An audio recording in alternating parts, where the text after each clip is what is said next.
June 3, 1942. 0618 hours. 30 kilometers south of Mersa Matruh, Egypt. Dawn crawled over the desert in thin orange lines that stretched across the dunes like measured markings on a machinist's ruler. Heat shimmered before the sun even rose. The sand carried last night's cold, but every man in the 5th Battalion knew it would not last.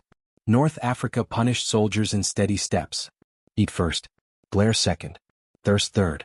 The enemy usually arrived somewhere after that. Corporal Arthur Finch walked along the shallow trench line with a quiet and precise gait.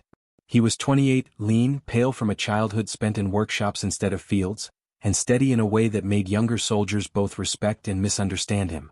He had been a precision machinist before the war, a maker of tiny components that had to meet exact tolerances or fail entirely. Engineers trusted his hands in peacetime. Infantrymen did not always trust them in war.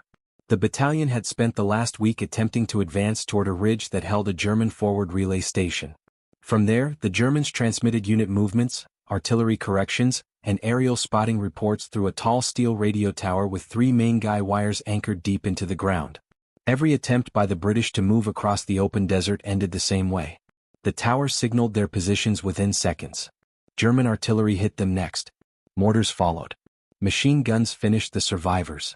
The ridge never looked threatening, yet it held back 2 full brigades.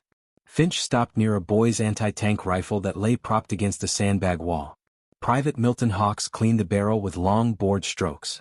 Hawks looked up and sighed. They want us to try again today. Same ground. Same tower. Same result. Finch did not answer immediately. He studied the horizon, then the ridge, then the gleam of sunlight off the distant tower's steel. He estimated distance by eye. 1,200 meters. Maybe 13. Too far for rifles. Too far for Bren guns. Almost too far for the boy's rifle, but not impossible. The issue was not power. It was precision. Captain Ross approached from behind, boots sinking slightly into the sand. Finch, you spent time with machinery. You know tolerances. Tell me something useful. Command wants options. Finch turned to him with a calm expression. Sir, we cannot reach the tower itself with accuracy. But the structure depends on its guy wires. Cut the right one and gravity will do the rest. Ross raised a brow. Cut. With a boy's rifle. At that distance. It is possible, Finch replied. But not with the sight as issued. Hawk smirked. Here we go again. Finch and his workshop magic. Finch ignored him. He lifted a small cloth pouch from his belt and opened it. Inside lay a thin, finely tapered metal pin no longer than a thumb. I found this behind a broken field lathe the engineers abandoned last week. It was used for alignment. The tip is perfect. Ross leaned closer. And you want to do what with that? Replace the sight pin on the boy's rifle. Its current post is too thick. At long range it covers nearly a meter of target. This pin will give me a clean point. Sharp enough to judge windage and drop properly. Hawks laughed. Sir, with respect, that is a piece of scrap. Finch examined the pin in the morning light. Scrap only means unused. Not useless. Ross studied Finch's face. He had learned over months that Finch never spoke in exaggeration. If he said a thing could be done, he meant it. If he said nothing, it meant no one could help the situation at all. You get 1 hour, Ross said. If this works, I will recommend you to brigade for every commendation they can think of. If it fails, we waste nothing except your time. Finch nodded once. Understood. He knelt by the boy's rifle. The desert wind moved lightly across the trench. Soldiers around him prepared for another advance they did not believe in. Finch unfastened the crude sight assembly. The issued pin was thick, bent slightly from wear, and covered in small pits from years of handling. Finch removed it with the same care he would have used in his old shop. He took the tapered lathe pin and held it between 2 fingers. Its shape was true. A precise taper. No warping. He tested the fit. Snug. He used a small file to correct the housing, shaving microns of metal with quiet strokes. Hawks watched, first amused, then curious, then uneasy. You really think that little spike will drop that tower? Hawks said. No, Finch said. The bullet will. The spike lets the bullet start in the right place. He finished the adjustment. He aligned the pin by eye, by instinct, by the memory of hundreds of shop hours when a hair of misalignment could destroy a full day's work. When he looked satisfied, he tightened the assembly and stood. Ross motioned toward the ridge. Test when ready. Finch lay prone behind the rifle. The desert stretched ahead in perfect symmetry. Heat distortion had not yet risen. Wind pushed from the west at a steady pace. Finch measured it in grains of sand moving across the surface. About 5 to 6 miles per hour. Enough to drift a shot at that distance by nearly 2 feet. He exhaled. He fired one test round. The recoil shook the trench. The bullet smacked into the sand 50 meters left of the tower's base. Finch adjusted elevation. Adjusted windage. Fired again. The second shot landed 40 meters right. He frowned. Mirage is starting early. Ross stared. Can you still compensate? Yes, Finch said quietly. But only once. Maybe twice. He studied the ridge again. The tower's wires shone faintly. If he cut one of the primary supports, the structure would lean under its own weight. The second shot could finish it. He only needed precision, not power. At 0740 hours the battalion prepared to advance. The Germans did not know it yet, but reinforcements for the British were still hours away. If the tower kept calling out positions, the entire attack would break before it began. Ross approached Finch again. This is it. If you see your window, take it. Finch nodded. I will. The attack began. Infantry pushed across open ground in wide lines. Dust clouds rose behind them. Within 90 seconds the German tower began transmitting. Within 3 minutes German artillery opened fire. Shells landed across the desert in violent bursts. Finch remained in the trench, rifle steady, eye fixed through the modified sight. He waited. He counted the rhythm of the wind. He measured the shimmer in the air that bent the image of the ridge ever so slightly. A normal soldier would not have noticed. Finch did. He whispered the distance to himself. 1,340 meters. He lowered his heartbeat. He let his breath fall in calm waves. He fired. The bullet traveled in a long arc across the desert. The first shot struck the left guy wire. It quivered. Dust rose from the anchor point. Finch made a tiny adjustment. He fired again. The second bullet hit the same wire. The wire snapped. The tower leaned 5 degrees. German operators shouted from the ridge. Finch steadied himself for a third shot. Hold, Ross whispered beside him. Wind changed. Finch waited. 10 seconds. 15. The wind returned to its earlier pattern. He fired the third round. The bullet struck the second wire at the midpoint. The stress from the leaning tower finished the job. The wire snapped. Steel groaned across the desert. The tower tilted sharply and collapsed in a long metallic fall that echoed across 2 kilometers of open sand. The German radios went silent. The fall of the tower sent a shock through both armies. The sound carried across the desert like a dropped beam in an empty factory. Every man on the British line turned his head. For the first time in days, no German corrections followed the first artillery bursts. No rapid adjustments. No coordinated machine gun sweeps. Silence filled the gaps where German radio discipline usually lived. Captain Ross stared at the collapsing structure with a hard, stunned focus. You did it, he said in a low voice. You actually did it. Finch remained behind the rifle. He kept his cheek on the stock. He checked the sight again. He did not celebrate. His voice stayed calm. The tower is down. They will try to relay by runners. They will need time. Ross nodded and signaled the forward companies. The moment the radio tower hit the ground, the battalion pushed again. Mortar crews moved. Bren teams advanced with confidence they had not felt in a week. Without the radio tower, German firing patterns became scattered. Their artillery lost timing. Their counterattack slowed. Finch continued watching the ridge. He did this not from excitement but from habit. Precise work required patience at the beginning and the end. If the Germans attempted to repair the wires, he needed to know. If they tried to build a secondary mast, he would see it first. Hawks crouched next to him. He looked at the broken tower, then at Finch, then at the tiny sight pin fixed to the rifle. I owe you an apology, Hawks said. No, Finch replied. You owe me cleaner barrels. Hawks let out a small laugh. Fair enough. By 0900 hours, British troops reached the base of the ridge. They found the German relay station abandoned. Operators had fled after the tower collapsed. Maps, notes and radio logs lay scattered across tables inside the small bunker. The bunker itself stank of hot metal and emergency rations. The officers entered first. Ross called Finch inside. Finch stepped into the dim space. His boots crushed paper on the floor. On the table in front of him lay a chart of British movements from the last 3 days. Every platoon number. Every direction of advance. Every fallback route. The Germans had seen everything. The tower made them fast. Accurate. Lethal. Ross pointed at the chart. This is what we ran into. Finch studied the markings. Then this is what we stopped. Outside, soldiers signaled toward the desert. Small groups of Germans attempted to fall back to a secondary position. Without the tower giving real-time information, they moved blindly. The British flanking companies intercepted them quickly. The battalion secured the ridge by noon. Reinforcements arrived 2 hours later to fortify the new line. Finch sat beside the trench and disassembled the boy's rifle. He cleaned the sight housing with slow, deliberate motions. He did not want sand to grind the lathe pin out of alignment. Ross approached once more. You realize this is going to travel fast. Brigade Command already requested a statement. I only want the sight kept intact, Finch said. Other men can use it. Ross paused. You do not want credit. I want effectiveness. Night fell over the desert. Campfires burned low. Soldiers spoke in quiet tones about the tower falling. Some exaggerated the distance. Others claimed Finch fired through wind gusts no one else remembered. Finch ignored every version. He focused on his maintenance routine. Clean. Check. Align. Repeat. On the next morning, Colonel Patterson visited the position. He moved in a straight line, like a man trained to walk through chaos without acknowledging it. Ross guided him toward Finch. You are the machinist, the colonel said. Yes, Finch replied. Patterson studied him for a few seconds.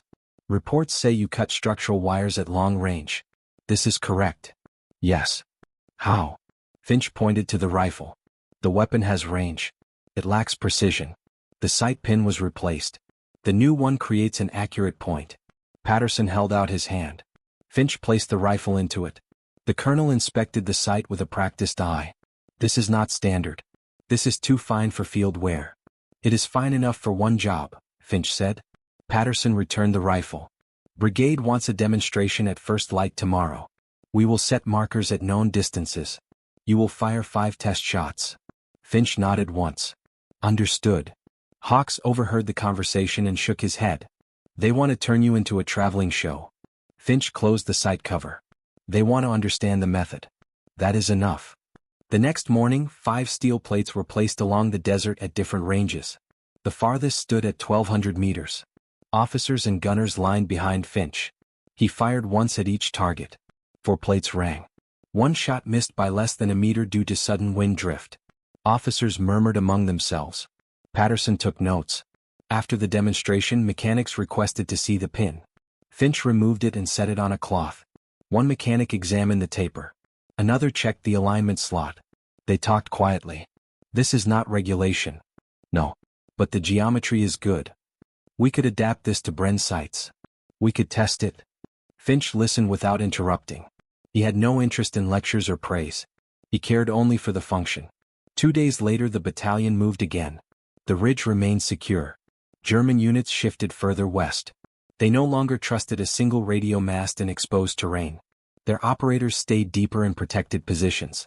The brigade replaced Finch's unit with fresh troops and ordered them south to support another division. As the column moved, soldiers waved goodbye. Some tapped their helmets toward Finch.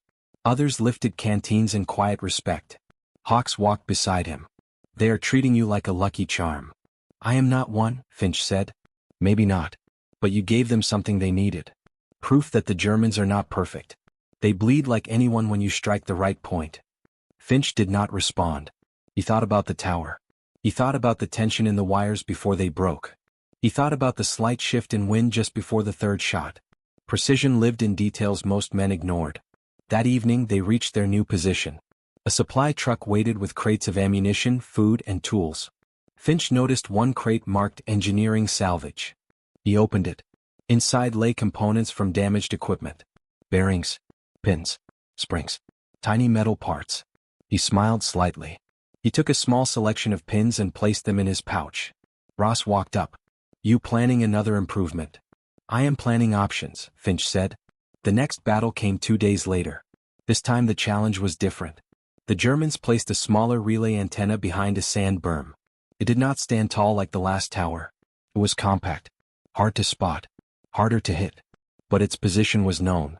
Finch inspected the terrain. The berm protected the base. Only the top quarter of the mast showed above the crest. The distance was close to 1,000 meters. The wind blew irregularly, rising and falling. Heat shimmer blurred the image. This will be harder, Finch said. Ross nodded. Can you still strike it? Yes. But the timing must be exact. The attack began at 1100 hours. Sunlight burned across the sand. German gunners opened fire early. Finch took position on a small rise. He adjusted his sight twice. The irregular wind made him wait. He counted. He watched. He measured the blur of the mast top. When the shimmer dipped for a brief second, he fired. The bullet chipped the metal next to the antenna coil. The Germans ducked. Finch took a second shot when the wind paused again. This one hit the coil directly. The antenna sparked and fell over the berm. Ross exhaled. 2 shots. Clean conditions give 1. These conditions give 2, Finch replied. The destruction of the second German antenna forced another shift in enemy behavior. They moved their remaining relay equipment deeper into covered ground. They no longer trusted exposed structures. Finch observed each change with the same quiet focus he had shown since the first tower fell. Nothing escaped his attention. Not the way German units now hesitated before setting up signals. Not the increase in runners seen crossing ridges. Not the broader gaps between enemy barrages. Finch sat on an ammunition crate that evening while desert winds scraped fine sand across the camp. Hawks joined him with 2 tin cups of tea. Hawks handed him one. You changed how they fight, Hawks said. You took their confidence. You took their timing. Finch looked at the tea but did not drink yet.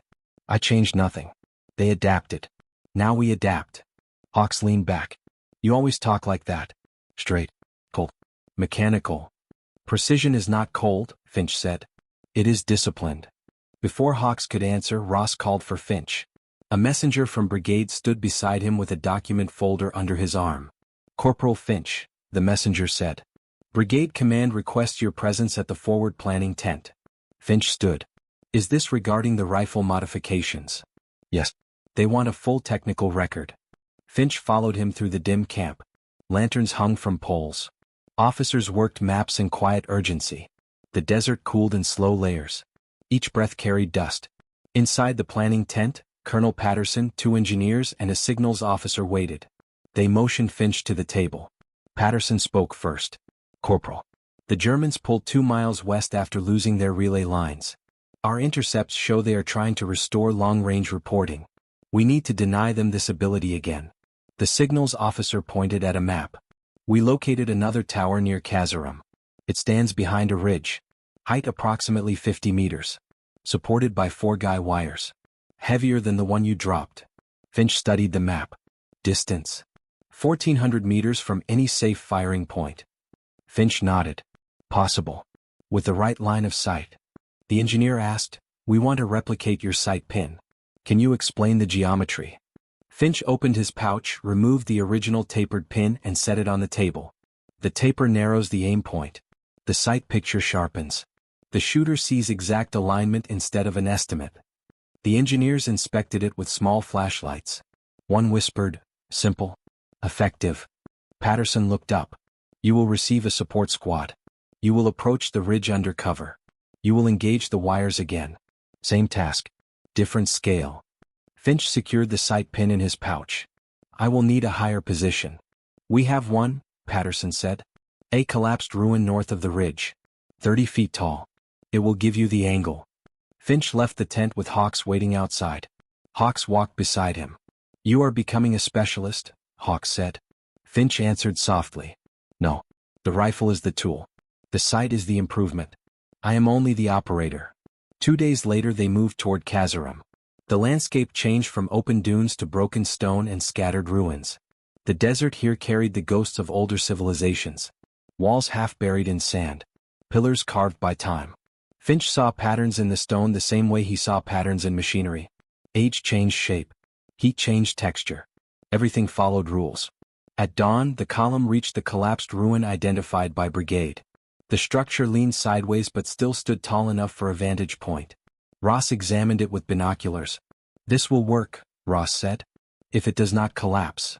Finch stepped inside first. He touched the inner wall. Stable enough for 1 man. Ross nodded. Then you are the one. They climbed through the ruin until they reached an opening with a clear view toward the distant ridge. German troops moved around the tall radio tower in slow routines. Finch counted the guy wires. 4. Each anchored in a shallow fan pattern. Wind increased slightly. Warm air rose. Heat shimmer already began to stretch the image at 1300 meters. Finch measured the variables as naturally as breathing. Ross watched him. "You look calm." "This is measurement," Finch said. "Calm is required." He lay prone on the stone floor. He set the boy's rifle on a folded blanket to protect the sight. He opened the cover. The tapered pin gleamed faintly. At 0700 hours the German camp activated the tower. Operators climbed halfway up the steel frame. Light glinted off equipment. Finch focused on the wires. Ross whispered, "You decide the moment." Finch did not reply. He breathed quietly. He checked the mirage. He counted the changes in wind speed along the ridge.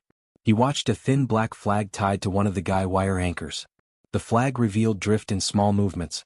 The German operators reached the mid-platform. Finch exhaled. He fired. The bullet struck the first wire near the anchor point. The sound did not reach them, but the vibration ran up the steel structure. German soldiers looked up in confusion. Finch adjusted windage by 2 millimeters. He fired again. The second shot cut through the same wire, snapping it cleanly. The tower leaned slightly, but its remaining supports held. German troops shouted orders. They scanned the desert with binoculars. The ruin hid Finch from their line of sight. Ross stayed low. One wire down. Finch did not break concentration. The second is harder. The wind changed. He waited 20 full seconds. The shimmer dropped. The drift steadied. He fired. The bullet hit the second wire halfway up. It did not cut it. It weakened it. The wire shook violently. Stress traveled through the structure. Finch fired again before the mirage thickened. The wire snapped. The tower now leaned 10 degrees. German operators scrambled down the ladder. They abandoned the mid-platform. Ross looked amazed. 2 wires. The whole thing is shifting. Finch held his breath. The last 2 support most of the weight now. They will resist. He checked the sight. The mirage rose again. The tower blurred in waves. Finch adjusted elevation by 1 notch. He waited for the brief dip of clarity that always came between thermal rises. There. 1 heartbeat of clear air. He fired. The bullet struck the third wire. It frayed but did not break. The Germans tried to reinforce the anchor. They shouted. They grabbed ropes. They pulled. Finch fired again. The second impact cut the weakened fiber and the third wire tore apart. The remaining wire screamed under the entire load. The structure swayed in slow arcs. Metal moaned. The platform bent. Finch prepared for the final shot. The mirage thickened once more. If he fired now he would miss. He waited. Ross held his breath. The air steadied for a moment. Finch took the final shot. The bullet hit the last wire at the midpoint. A sharp metallic snap followed. The tower shifted, then twisted, then fell in a long collapse that filled the ridge with dust. Ross whispered, "Unbelievable." Finch closed the sight cover. "It is complete." German troops fled the ridge. British units advanced moments later. British forces secured the ridge by midday. The remains of the tower lay scattered across the slope in broken steel arcs. Officers inspected the ruins with hardened eyes. They understood the tactical value of what had happened. German communication networks weakened with each destroyed relay. Their counterattacks slowed. Their coordination faltered. Finch moved quietly among the debris. He examined the snapped wires. He touched the scored steel. He paid attention to the angles where the metal bent and twisted. Every detail mattered to him. Every change in force told him something about the shot. Ross approached. "You are not celebrating." "There is nothing to celebrate. The task succeeded. We continue." Ross looked at the fallen tower. "We will notify brigade again. They will want a report." Finch nodded without interest. Reports did not matter. Precision mattered. Stability mattered. Understanding the environment mattered. That evening the battalion regrouped near a set of low dunes. Reinforcements arrived from the east. Mortar teams resupplied. Medics treated minor wounds.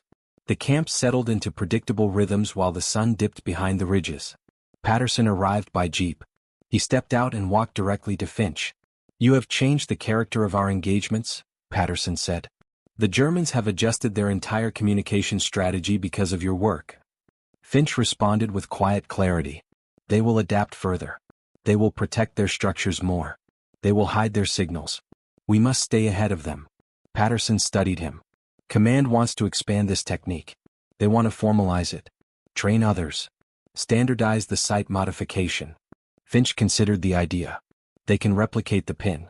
They cannot replicate the conditions. Each shot depends on wind, mirage, temperature, and the shooter's understanding. Patterson gave a short nod. Which is why Command wants you to train 2 marksman teams.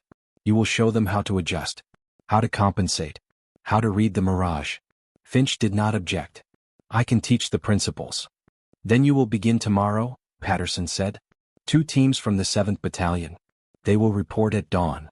He walked away, leaving Finch with more work than recognition. Finch did not mind. He preferred tasks over praise. The next morning, 2 marksman teams arrived. They carried boys' rifles, notebooks, range cards, and skeptical expressions. Finch greeted them with a simple instruction. Follow. He led them to a rise overlooking a long stretch of desert. He pointed to a set of steel plates arranged at various distances. You will not hit the plates by guessing. You will hit them by removing guesswork. The mirage bends the image. The wind drifts the shot. Your heartbeat shifts the reticle. Control each factor. One marksman asked, what about elevation charts? Charts are for predictable ranges. The desert shifts. Heat changes values. You adjust in real time. Finch lay prone. He opened his sight cover. He explained how the tapered pin changed the alignment. He spoke plainly.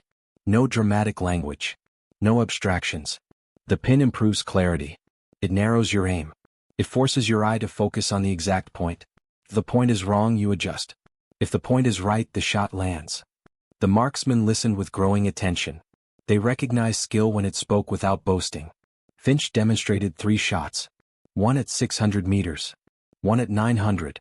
One at 1200. All 3 landed within inches of their targets. The marksmen practiced next. Their shots scattered at first. Finch corrected their posture. He corrected their breathing. He corrected their assumptions. Slowly their groups tightened. By midday, one marksman managed a clean 1200-meter hit. Finch nodded. You understand now. The man smiled faintly. Your method works. Finch shook his head. The method does nothing. You do. The pin only reveals what you already align. The training continued for 2 days. The marksman improved with every hour. Finch felt no pride. Only responsibility. The battlefield demanded competence. He delivered it. On the 3rd day, a runner arrived from brigade headquarters. He carried a sealed order. Ross opened it and read aloud. New intelligence. Germans moved a major transmitter to a fortified position west of Bir Fahir. Concrete bunker. Protected wires. Strong anchor points. Finch stepped closer. Distance. Ross pointed at the notation. 1600 meters. Hawks whistled softly. That is extreme. Finch studied the map. Possible. But only from elevation. We need a ridge or a ruined structure. Ross traced the terrain lines. There is a sandstone outcrop north of the bunker. Height is acceptable. Cover is thin. Finch nodded once. Then that is the firing point. The battalion moved overnight in small groups to avoid detection. They reached the outcrop before sunrise. The rock formation rose in uneven steps. Finch climbed it with careful footing. He crawled to the highest shelf and set the rifle down. He opened the sight cover and inspected the pin. Still perfect. Still straight. No dust intrusion. Through the sight he found the bunker. Concrete. Reinforced steel. Germans moved around the top platform carrying tools and cables. The main transmitter ran thick wires to a heavy mast anchored at 4 points behind the bunker. Finch spoke quietly. This structure is stronger. The wires are thicker. Wind is irregular. Ross stayed behind cover. Can you still reach it? Yes. But I will need more corrections. At 0630 hours the transmitter activated. The mast vibrated slightly. Finch measured the drift by watching the oscillation pattern. He adjusted elevation by 1 notch. He fired. The first bullet struck the mast, not the wire. Finch recalculated. The mirage grew stronger. He waited. The second bullet hit the wire but did not cut it. The sound echoed faintly. Germans turned in confusion. Finch adjusted again. The wind settled for a moment. He fired a 3rd time. The bullet hit the anchor point. The wire trembled violently. It weakened. Ross whispered, "One more." Finch did not respond. He was already adjusting. The 4th bullet struck the weakened section. The wire split with a metallic tear. The mast leaned. German soldiers shouted. They grabbed tools. They tried to reinforce it. Finch fired at the 2nd wire. He aimed high to compensate for the mirage. The bullet struck near the midpoint. The wire frayed. Finch fired again. The second impact snapped it completely. Now the mast leaned at a dangerous angle. The remaining wires strained. Germans attempted to stabilize it. Finch saw their movement. He waited for a still moment. He fired at the third wire. The shot cut through. The mast groaned. Metal scraped against metal. Finch aimed for the fourth wire. The mirage shook the image. He waited. He slowed his breathing. His heartbeat rested. He fired. The bullet hit exactly where it needed to. The final wire tore apart. The mast fell backward onto the bunker, crushing equipment and burying the transmitter under debris. Ross whispered, 3 towers? 3. Finch closed the sight cover. The pattern is the same. Remove stability. Remove function. British troops advanced within the hour. The fall of the third mast created a long pause across the front. German units that relied on fast communication found themselves exposed. Their artillery corrections slowed. Their counterattacks weakened. Their movements lost rhythm. British officers took note. Each destroyed structure carried the same message. The enemy could no longer trust its relay network. Finch sat on the ridge hours after the battle. He dismantled the rifle with clean, controlled motions.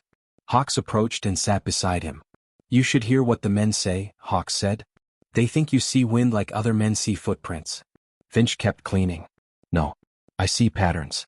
Nothing else. Hawks looked at the rifle. And what will you do when the war ends? Return to machining, Finch said. Precision is needed everywhere. Not like this, Hawks said. This is different. Finch did not answer. He tightened the screws on the sight cover and set the rifle aside. 2 days passed. Patrols confirmed that German communication units now avoided open terrain.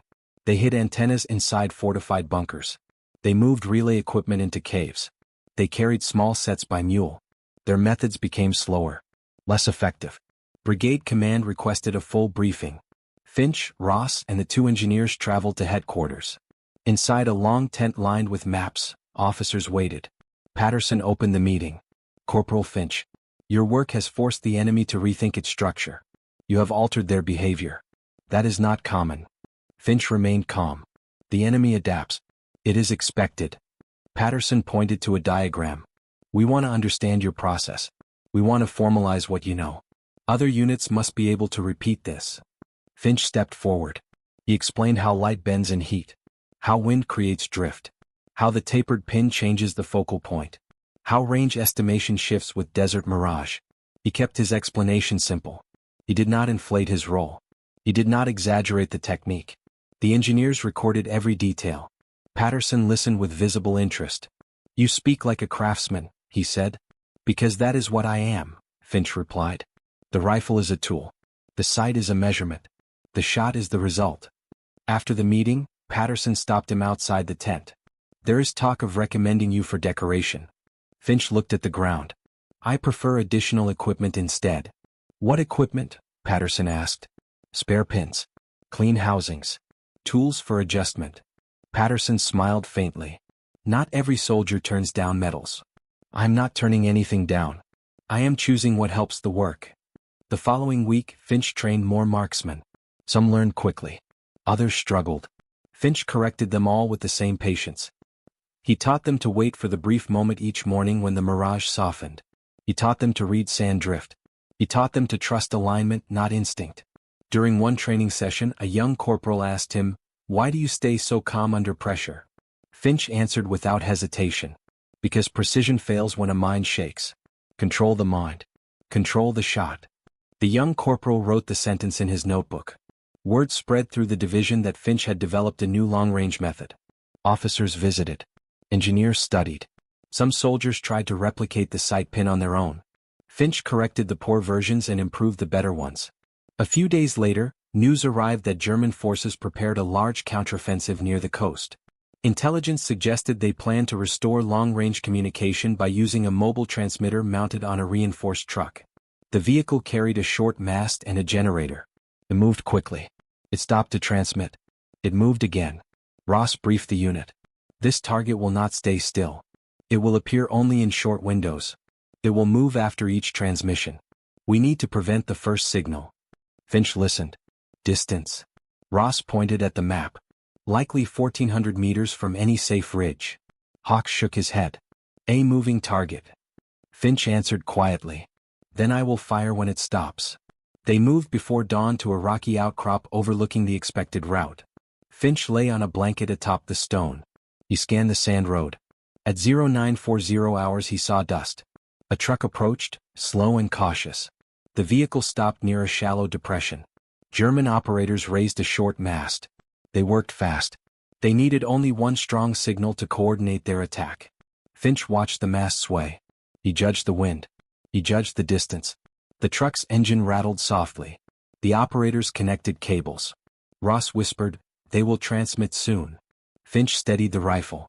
He exhaled. The mirage blurred the mast. He waited. A brief calm crossed the road as cooler air swept down the slope.